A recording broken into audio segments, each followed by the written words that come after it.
Welcome to Tuesdays with Tanner, episode 3. So I just got home from the 2-day real estate course, and I got great news. My bathroom, bunch of you guys have been following on here, I finally got the back order vanity that's been on there. So it's not in the bathroom yet. That's what I'm going to do as soon as I'm done making these videos. But you've got to start, so got the lamp, obviously. Got the new toilet installed, and then this here is the color. It's the shelf that's going to go on the toilet, above the toilet, but this is going to be the color of the bathroom sink too. So I will update everybody as soon as I get that installed. I will start it tonight, and as soon as I'm done with this, and hopefully by the weekend we have everything all fixed together, working, ready to go, bathroom's done. So backtrack a little bit. Like I said, I just got done with a 2-day real estate course, and this is one thing that you get asked a lot when you're in real estate is, why can't I just go out there, grab a for sale sign, slap it in the yard, and that's all you do, right? You just sell the house that way, wait for some calls to come in. So I'll get into a big thing here pretty soon.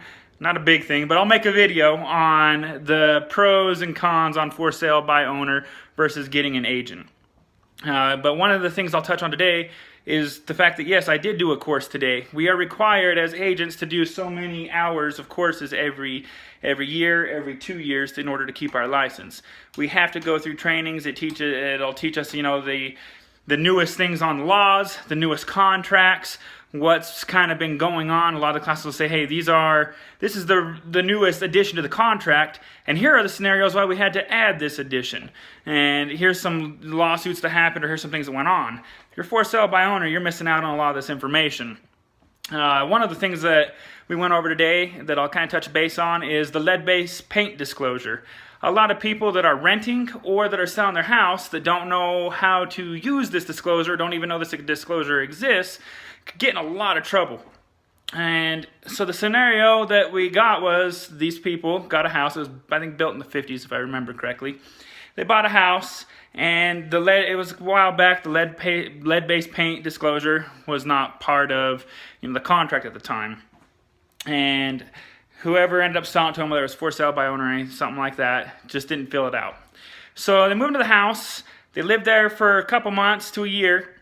Their kids start getting really, really sick, and they can't figure out what's going on, why their kids are getting sick. They take them to the doctors, take them to the hospital, and they do a blood draw and realize that the amount of lead in their body is like 10 times the amount that it should be, and it's starting to affect, so lead-based poisoning, I'm not a doctor, but from the research that obviously we've done on it, I've done on it, and for what it breaks down on the lead-based paint disclosure, is it can slow down, their learning ability, it can slow down their growth ability, it can really, really just completely ruin somebody's life or make it very miserable, and it's very hard in order to get this lead out of their system.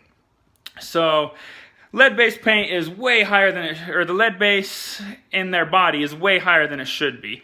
So they come into the house to see if the house is the cause, where's the lead coming from. So they come into the house, there's lead on the floor, there's lead on the kids' toys, there's lead on the bed, there's just lead caked on this house, like a ridiculous amount. And the owners didn't think nothing, they never even thought about this happening. The house was built in the 50s, we haven't used paint in 40, 50 years, it's been a long time. How could this lead be in there? So from what ended up happening is they never tore down the sheetrock that had the lead that was in it. So the ceilings on this house are still the original sheetrock on the ceilings that had lead-based paint on the ceilings. So what ended up happening over time was the ceiling started to crack. And when the ceiling cracked, there was fans in a lot of the rooms, almost all the rooms. The lead-based paint falls onto the fan, and the fan circulates it and spins it all over the kid's room. On top of that, they ended up getting some kind of central air type unit, and so the heat system was also sucking this in. It didn't have a great filter system in it, and I don't even know if filter systems stop lead from spreading. So the heating unit or the air conditioning unit, whichever way it went, was sucking in all this lead that was in the air and spewing it out all over these rooms. Huge lawsuit happens. The person ended up selling the house, gets in big trouble because they never had a lead-based paint disclosure. All this could have been avoided had the person been educated, or had they been working with a real estate agent that knew what they were doing and had, the know-how to provide this disclosure, get everything good, make sure that the proper things were taken care of on the house, and that the proper inspections were done, or at least kind of give some kind of warning that, hey, you might want to do this inspection on the house. So, one small example of some of the education that we get on a yearly basis. Like I said, a lot of us, including myself, I try and get myself some kind of education. My brokerage offers education for us every month. We cover different topics.